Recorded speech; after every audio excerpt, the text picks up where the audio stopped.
जय हिंद स्टूडेंट्स। आज हम सब कक्षा 4th की हिंदी ग्रामर का पाठ 2 पढ़ेंगे, जिसका नाम है वर्णमाला। वर्णमाला क्या होती है यह हम आप जानेंगे। ठीक है, अभी हमने क्या समझा था? पिछले वीडियो में हमने समझा था भाषा के बारे में, भाषा क्या होती है ना, और क्या क्या था, संज्ञा, सर्वनाम, ये सब हमने जाना था। अब आता है वर्णमाला। वर्णमाला किससे बनती है? वर्णों से। तो हमें वर्णमाला जानने से पहले क्या जानना होगा? वर्ण। वर्ण किसे कहेंगे हम? वर्ण वह सबसे छोटी इकाई है या फिर वह छोटी से छोटी ध्वनि जिसके और अधिक टुकड़े नहीं किए जा सके। क्या नहीं किए जा सके? टुकड़े। जिसके और अधिक टुकड़े नहीं किए जा सके उसे हम क्या कहेंगे? वर्ण कहेंगे। क्या कहेंगे हम उसे? वर्ण। तो वर्ण की परिभाषा क्या हुई? वह छोटी से छोटी ध्वनि जिसके और अधिक टुकड़े नहीं किए जा सके उसे हम क्या कहेंगे? वर्ण। ये परिभाषा मेरे पीछे आपको भी दोहराना है एक बार फिर से। वह छोटी से छोटी ध्वनि जिसके और अधिक टुकड़े नहीं किए जा सके उसे हम क्या कहेंगे? वर्ण कहेंगे। ठीक है, वर्ण की परिभाषा समझ में आई। अब वर्ण से क्या बनता है? जैसे वर्ण, वर्ण क्या होता है? जैसे अ हुआ, है ना, म हुआ और र हुआ, ये क्या है? अलग अलग वर्ण है। क्या है? वर्ण है। लेकिन वर्णों जो शब्द होता है वह क्या होता है? वर्ण से मिलकर क्या बनता है? शब्द बनता है। तो शब्द की परिभाषा क्या होगी? अभी हमने वर्ण की परिभाषा जानी, अब हम शब्द की परिभाषा जानेंगे। और शब्द की परिभाषा क्या है? वर्णों के क्रमबद्ध क्षमा करें, वर्ण से मिलकर या फिर वर्ण के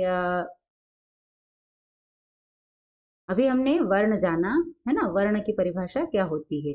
ठीक, वर्ण की परिभाषा क्या है? वह छोटी से छोटी ध्वनि जिसके और अधिक टुकड़े नहीं किए जा सके उसे हम क्या कहेंगे? वर्ण। वर्ण के बाद क्या आता है? शब्द। ठीक है, अब तो वर्णों का क्रमबद्ध समूह क्या होता है, या फिर वर्णों का सार्थक समूह क्या कहलाता है? शब्द। वर्णों के सार्थक समूह को शब्द कहते हैं। अब ये वर्ण है, ये भी वर्ण है और ये भी वर्ण है, इन तीनों को जब मिला दिया, इनका समूह बना दिया तो ये सार्थक शब्द बन गया। सार्थक यानी जिसका अर्थ निकलता हो। तो ये क्या बन गया? अमर। अभी ये अलग अलग थे तो ये क्या था? अ था, म था और र था, लेकिन हमने इनको जोड़ दिया तो ये क्या बन गया? अमर। और अमर शब्द का अर्थ क्या होता है? जो कभी ना मरे, मतलब इसका अर्थ निकल रहा है, इसलिए ये क्या है? सार्थक शब्द। तो वर्णों के सार्थक समूह को क्या कहते हैं? शब्द कहते हैं। क्या कहेंगे हम? शब्द। हमने अभी परिभाषा जानी वर्ण की। वह छोटी से छोटी ध्वनि जिसके और अधिक टुकड़े नहीं किए जा सके उसे हम क्या कहेंगे? वर्ण। और शब्द, शब्द की परिभाषा क्या है? वर्णों के सार्थक समूह को क्या कहते हैं? शब्द कहते हैं। अब वर्ण से मिलकर क्या बना? शब्द। अब शब्दों से मिलकर जैसे अमर, है ना, आ, खाना, ऐसे ये क्या है? ये शब्द हुआ, ये शब्द हुआ और ये शब्द हुआ। तो इन तीनों को मिलाकर क्या बना? वाक्य बना। क्या बना? वाक्य। तो वाक्य की परिभाषा क्या होगी? वाक्य की परिभाषा चलिए समझने की कोशिश कीजिए। वाक्य की परिभाषा क्या होगी? अभी वर्णों के सार्थक समूह को हमने क्या कहा था? शब्द। अब शब्दों के सार्थक समूह को क्या कहा जाता है? वाक्य। या फिर वर्णों के अर्थपूर्ण समूह को क्या कहा जाता है? वाक्य कहा जाता है। क्या कहते हैं हम? वाक्य। ठीक है, तो हमने अभी किसकी परिभाषा जानी? वर्ण की, शब्द की और वाक्य की। ठीक है, ये परिभाषा आपको अपनी कॉपी में लिखना है। अब आगे हम चलते हैं वर्णमाला की ओर। ठीक, तो वर्णमाला हम किसे कहेंगे? जो वर्ण हुए। वर्ण कौन कौन से? अ, आ, ई, ई, ये सब क्या है? वर्ण है। तो इनके क्रमबद्ध, क्रम से इनको लिखना। इनको क्रम से जब हम लिखते हैं तो वह क्या होती है? वर्णमाला। तो वर्णों के क्रमबद्ध समूह को क्या कहते हैं? वर्णमाला कहते हैं। ठीक है, अब वर्णमाला का इस पाठ में हम और अच्छे रूप से इसको समझेंगे। वर्णमाला को यहाँ क्या दिया है? भाषा की सबसे छोटी इकाई को वर्ण कहते हैं। अभी हमने क्या पढ़ा था? वह छोटी से छोटी इकाई जिसके और अधिक टुकड़े नहीं किए जा सके उसे हम वर्ण कहेंगे। और यहाँ इसकी दूसरी परिभाषा क्या दी जा रही है? भाषा की सबसे छोटी इकाई को वर्ण कहते हैं। इसका मतलब भी यही हुआ और वो वाला भी वही हुआ। ठीक है, तो वह ये क्या, किसकी परिभाषा हुई? ये वर्ण की। अब हाँ, और इसके दो भेद होते हैं, है ना। जो लड़की है वो बोल रही है भाषा की सबसे छोटी इकाई को हम क्या कहते हैं? वर्ण। तो लड़का क्या बोल रहा है? हाँ। और इसके दो भेद होते हैं। इसके कितने भेद होते हैं? दो। अब उधर से कौन बोल रहा है? स्वर और व्यंजन। मम्मी जो है वो बोल रही है स्वर और व्यंजन। वर्ण के दो भेद कौन से होते हैं? स्वर और व्यंजन। वर्ण को क्या कहा जाता है? अक्षर भी कहा जाता है। वर्ण भाषा की सबसे छोटी इकाई है। वर्ण ध्वनि के लिखित रूप हैं। वर्ण क्या है? ध्वनि के, हमारे मुंह से जो ध्वनि निकलती है ना, ऐसी ध्वनि जिसको हम और अधिक टुकड़ों में नहीं बांट सके, वह क्या होगी? वर्ण। और वर्ण क्या है? ध्वनि का लिखित रूप है। ठीक है। वर्णों का व्यवस्थित समूह वर्णमाला कहा जाता है। वर्णमाला किसे कहा जाता है? वर्णों का क्रमबद्ध या फिर व्यवस्थित समूह। तो वर्णमाला की परिभाषा हम क्या कहेंगे? वर्णों के क्रमबद्ध समूह को क्या कहा जाता है? वर्णमाला। क्या कहेंगे हम? वर्णमाला। ठीक, एक बार फिर से वर्ण की परिभाषा, वह छोटी से छोटी इकाई जिसके और अधिक टुकड़े नहीं किए जा सके, उसे हम क्या कहेंगे? उसे हम वर्ण कहेंगे। शब्द की परिभाषा क्या होगी? शब्द की परिभाषा, वर्णों के सार्थक समूह को शब्द कहते हैं। ठीक है। और शब्द के बाद क्या आता है? वाक्य। वाक्य की परिभाषा क्या आएगी? शब्दों के अर्थपूर्ण समूह को वाक्य कहते हैं। ठीक है। अब वर्णमाला की परिभाषा क्या होगी? वर्णों के क्रमबद्ध समूह को वर्णमाला कहते हैं। ठीक है।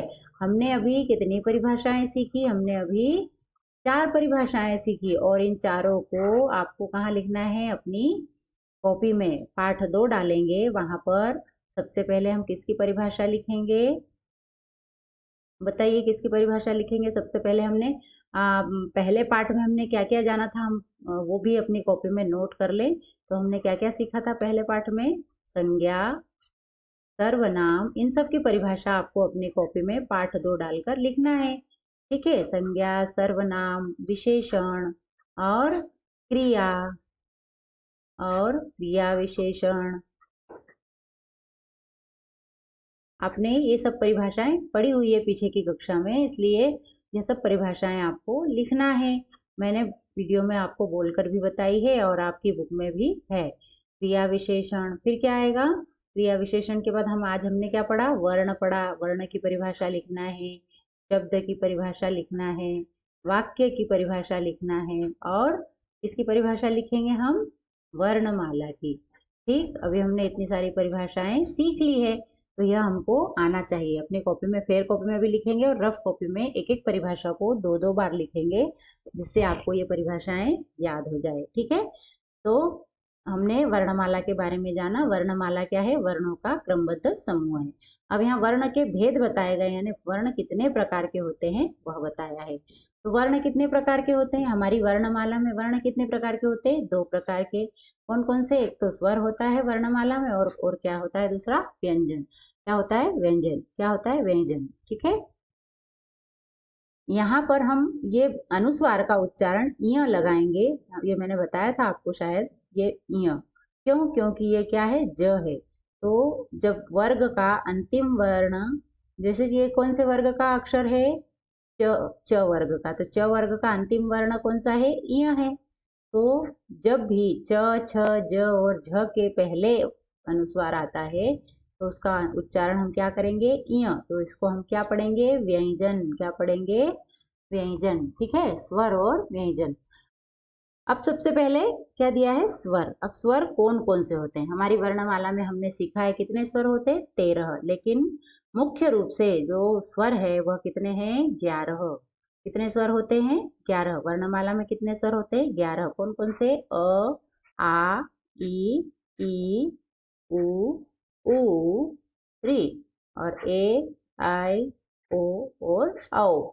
कितने स्वर हुए? 11। ठीक है। ध्यान रखेंगे स्वर कितने होते हैं? 11। अब आता है जिन वर्णों का उच्चारण स्वतंत्र रूप से किया जाता है, व जिनके उच्चारण में हवा मुख से बिना टकराए बाहर निकलती है, उन्हें स्वर कहा जाता है। अब स्वर की परिभाषा क्या दी है इन्होंने? कि जिन वर्णों का उच्चारण स्वतंत्र रूप से किया जाए। कैसे किया जाए? स्वतंत्र रूप से।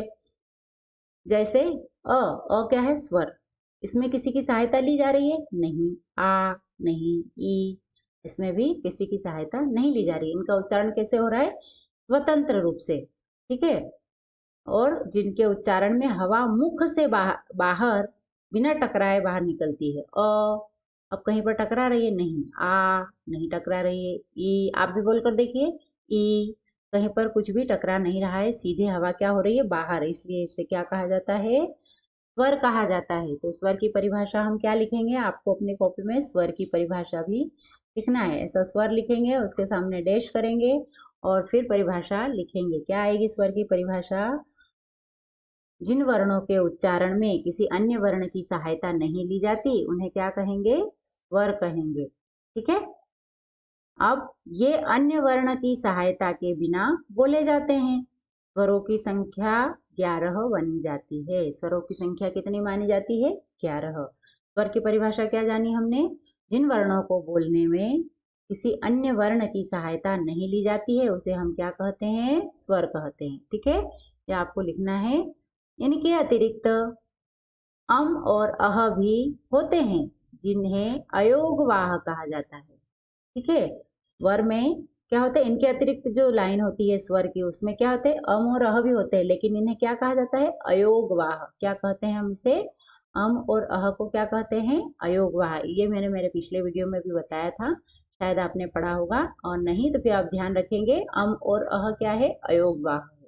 अम अनुस्वार और अह विसर्ग कहलाते हैं। अम को क्या कहते हैं? अनुस्वार, यानी हम अम लगाने के लिए क्या करते हैं? बिंदी लगाते हैं, और अह के लिए हम विसर्ग लगाते हैं। तो अम और अह क्या कहला?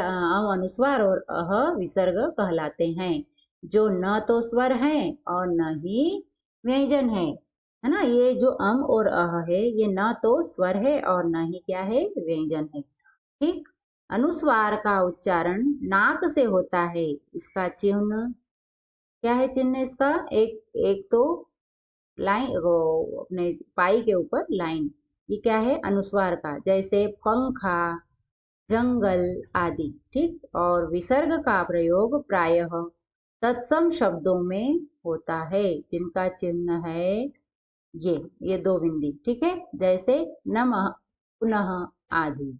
अब ये तो विसर्ग है, लेकिन हम इसका उच्चारण क्या करते हैं? ह। क्या करते हैं? ह। ये न म था और विसर्ग था, तो हमने उच्चारण क्या किया? नमः। और पु और न था तो क्या हो गया? पुनः। लेकिन हमने विसर्ग है इसलिए उच्चारण क्या किया? अह, तो क्या हो गया? ये पुनः। ठीक है, अभी हमने क्या जाना?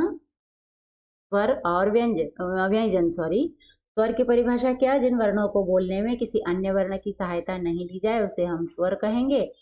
ठीक। और स्वर कितने होते हैं? 11 होते हैं। कौन कौन से? अ, आ, ई, उ, री, और ए, ऐ, ओ, औ, अम, औ। ठीक है, औ तक। अम और अह क्या है? अयोगवाह है। अम और अह अयोगवाह है। ये ना तो स्वर है और ना ही व्यंजन है। ये समझ में आया आपको? आगे चलते हैं। अनुनासिक। अब अनुनासिक क्या होता है? अभी हमने क्या पढ़ा? अनुस्वार पढ़ा। ठीक, जो बिंदी ऊपर होती है वह अनुस्वार होती है, और जो दो बिंदी पीछे होती है वह क्या होती है? विसर्ग होती है। क्या कहते हैं? विसर्ग। इन दोनों के अतिरिक्त एक होता है अनुनासिक। अब अनुनासिक क्या होता है ये भी हमें जानना है। तो अनुनासिक का उच्चारण गले व नाक दोनों से होता है। अनुनासिक का उच्चारण कैसे होता है? गले से भी और नाक से भी। इसका चिन्ह कैसा है? इसका चिन्ह एक पाई रहती, पाई के ऊपर ये अर्धचंद्र और इसके ऊपर बिंदी, तो ये क्या हो गया? अनुनासिक। क्या कहेंगे इसको? अनुनासिक। जैसे कांच, नाक से भी हो रहा है और मुंह से भी, है ना। दांत, आंख आदि। ठीक। ये क्या है? अनुनासिक है। ये क्या है? ये इसको क्या कहेंगे हम? इसको अनुस्वार, और ये जो दो बिंदी होती है क्या है? विसर्ग है। ठीक, समझ में आया? अब आता है आगत स्वर। अब आगत स्वर कौन कौन से होते हैं या क्या होता है आगत स्वर, है ना। हमने अभी तक क्या पढ़े? वर्णमाला में स्वर और व्यंजन, लेकिन ये व्यंजन, लेकिन ये आगत स्वर है। ये क्या है? ओ। जैसे न तो अ है, न आ है। क्या है ये? ओ। क्या बोलेंगे इसको? ओ। जैसे मैं ऑफिस जा रहा हूँ। ठीक, ऐसे जैसे ओ आगत स्वर है। यह अंग्रेजी भाषा के प्रभाव से हिंदी भाषा में लिया गया है। यह किसके? अंग्रेजी भाषा के प्रभाव से का किस में लिया गया है? हिंदी भाषा में। जैसे जैसे क्या? फुटबॉल, है ना। हम फुटबॉल नहीं बोलते, फुटबॉल बोलते। क्या? फुटबॉल नहीं, क्या बोलते हैं हम? ना तो हम फुटबॉल बोलते हैं, फुटबॉल। ऑल ऑल, ठीक है। फुटबॉल, जैसे ऑफिस और कॉलेज, कॉलेज भी नहीं, को नहीं होता है, कॉलेज, ठीक, आदि। जब हम हिंदी के शब्दों को बोलने में अंग्रेजी की सहायता या फिर जैसे अंग्रेजी भाषा के प्रभाव से हिंदी भाषा में जिसे लिखा जाए उसे हम क्या कहेंगे, अ या आगत स्वर। अब स्वरों तथा उनकी मात्राओं का प्रयोग। अब स्वर तो हमने सीखे कौन कौन से, अ आ ई, लेकिन इनकी मात्राएं भी होती है ना। इन मात्राओं का प्रयोग कैसे किया जाता है ये हम सीखेंगे। स्वर स्वतंत्र रूप से भी बोले जाते हैं और मात्रा रूप में भी लिखे जाते हैं। अब स्वर क्या है, स्वतंत्र रूप से बोल तो सकते हैं हम, लेकिन ये लिखने में हम किसके रूप में लिखते हैं, मात्रा के रूप में। व्यंजनों के साथ स्वर मात्रा रूप में ही लिखे जाते हैं, है ना। व्यंजनों के साथ स्वर किसके रूप में लिखे जाते हैं, मात्राओं के रूप में। इन स्वरों की मात्राएं तथा उनका व्यंजनों के साथ प्रयोग देखिए। अब स्वर की मात्राएं कौन कौन सी है और इनका व्यंजन के साथ प्रयोग कैसे होता है ये हम नीचे देखेंगे। यहाँ दिया है स्वर, यहाँ उसकी मात्रा और यहाँ उसका प्रयोग। अब अ की कोई मात्रा नहीं होती है। अ एक ऐसा स्वर है जिसकी कोई मात्रा नहीं होती है। जैसे ज को बोलने में किसका प्रयोग हो रहा है, अ का, यानी ये क्या है, व्यंजन है। क्या है, व्यंजन है। तो ज ल ज, जलज, ठीक है। अब आ का क्या है, आ की क्या होती है मात्रा, एक ऐसी खड़ी पाई, ये क्या है, आ की मात्रा। तो ये व्यंजन है ल, इसमें आ की मात्रा लगा दी तो ये क्या हो गया, ला ल, लाल, ठीक। अब ये क्या है, छोटी ई की मात्रा कैसी होती है, ऐसे, ये छोटी ई की मात्रा है। और जब किसी व्यंजन में ये छोटी ई की मात्रा लग जाती है तो द है, तो द में छोटी की मात्रा तो क्या हो गया, दी और न, दिन। द में छोटी की मात्रा दी और न, दिन, ठीक। अब बड़ी ई होती है, बड़ी ई की मात्रा कैसी होती है, विपरीत दिशा में, ठीक। ऐसे ही च में ये व्यंजन है, इसमें बड़ी ई की मात्रा लगाई तो क्या हो गया, चीन।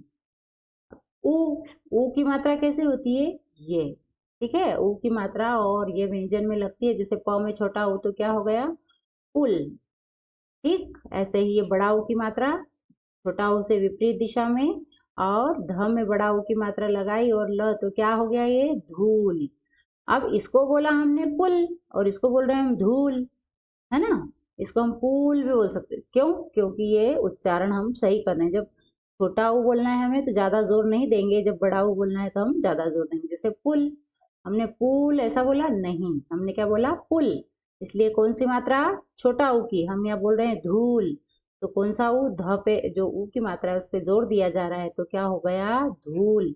कौन सी मात्रा हुई, बड़ा ऊ की, कौन सी, बड़ा ऊ की, ठीक। और ये रू की मात्रा है, ऋषि की, ऋषि की मात्रा कैसी होती है, नीचे होती है। कैसे, वर्ण के नीचे, जैसे ग में हमने ऋषि की मात्रा लगाई तो क्या हो गया, गृह, ठीक है। अब आता है ए की मात्रा कैसी होती है, ए यानी एक पाई, जो आड़ी पाई होती है उसके ऊपर एक शिरोरेख होता है, ये कौन सी मात्रा, ए की। तो ल में ए की मात्रा लगाई तो क्या बन गया, लेप, क्या बना, लेप। अब ए की मात्रा में ऊपर शिरोरेख के ऊपर कितनी मात्रा होती, एक, लेकिन अय की मात्रा में एक तो ये अय और एक मात्रा तो कितनी हो जाएगी, दो। तो क्या हो गया, ये अय, यहाँ पर एक ही लगी है लेकिन ये तो मात्रा एक हुई और एक ए ये रहा, हमने ए एक अकेला था इसलिए यहाँ एक मात्रा लगाई। अब यहाँ ये ए भी है और एक मात्रा भी है इसलिए हमने यहाँ कितनी मात्राएं लगा दी, दो मात्राएं लगा दी, ठीक। और ये क्या बन गया, अय, क्या बना, अय। तो ये प में अय की मात्रा हमने लगाई ऐसे तो क्या बना, पैसा, क्या बना, पैसा, ठीक है। अब आता है ओ मतलब क्या, एक एक खड़ी पाई और एक शिरोरेख, ये ओ की मात्रा हुई, है ना। ओ की मात्रा अ के बाद लगाओ या क के बाद या किसी भी व्यंजन के साथ लगाओ, तो जैसे म के साथ लगाया तो ओ की मात्रा क्या हो गया, मोर। आओ, आओ की मात्रा कैसे, एक नीचे खड़ी पाई और दो शिरोरेख, तो ये आओ हो गया। आओ की मात्रा लगाई तो क्या बना, दौड़, दौड़, ठीक है। समझ में आई कि स्वर की मात्राएं कौन कौन सी होती है और उनका प्रयोग हम कैसे कर सकते हैं। हमने स्वर के बारे में अच्छे से जान लिया। अब हम किसके बारे में जानेंगे, व्यंजन के बारे में। किसके बारे में जानेंगे, व्यंजन के बारे में। व्यंजन क्या होता है ना, इसके कितने प्रकार है, ये हम सब कौन से वीडियो में देखेंगे? अगले वीडियो में। तब तक के लिए आप क्या करेंगे? आपको सबकी परिभाषाएं अपनी कॉपी में लिखना है। कैसे लिखेंगे? पहले रफ कॉपी में आप लिखें और फिर उसको अपनी मम्मी से चेक करवाएं, ठीक? और या फिर अपनी बुक की सहायता ले, बुक से लिखें। उसको चेक रफ में लिखने के बाद खुद से लिखें, क्योंकि हमने पिछली बार आपको याद करवाई थी, हो सकता हो आपको याद हो, लेकिन यदि आप भूल भी गए हो तो पहले मैंने जो वीडियो में बोला है उसे बोलकर सुनकर आप अपनी रफ कॉपी में लिखें। रफ कॉपी में लिखने के बाद बुक से चेक करें और फिर उसको कहाँ लिखेंगे? फेयर कॉपी में। सबसे पहले कौन सी परिभाषा लिखेंगे हम? वर्ण की, ठीक है। नंबर 2 पे किसकी लिखेंगे? शब्द की। फिर नंबर 3 पे किसकी लिखेंगे? वर्ण शब्द, उसके बाद क्या आता है? वाक्य आता है। फिर नंबर 4 पर हम किसकी लिखेंगे? वर्ण शब्द वाक्य। अब किसकी लिखेंगे हम? क्रिया की। फिर संज्ञा की, ठीक है। संज्ञा के बाद किसकी लिखेंगे? सर्वनाम की। और सर्वनाम के बाद 7वीं परिभाषा हम किसकी लिखेंगे? सर्वनाम के बाद किसकी लिखेंगे? विशेषण की, ठीक। और विशेषण के बाद हम किसकी लिखेंगे? क्रिया विशेषण की। ये सब परिभाषाएं हम पढ़ चुके हैं, ठीक है। तो ये सब परिभाषाएं आपको अपनी कॉपी में लिखना है। पहले रफ में लिखें, फिर बुक से चेक करें और फिर उसको कहाँ करेंगे? अपनी फेयर कॉपी में पाठ 2 डालेंगे और ये सारी परिभाषाएं आपको अपनी कॉपी में लिखना है, ठीक है। इन सब परिभाषाओं का आपको ज्ञान हो गया है। आगे व्यंजन के बारे में हम अपने अगले वीडियो में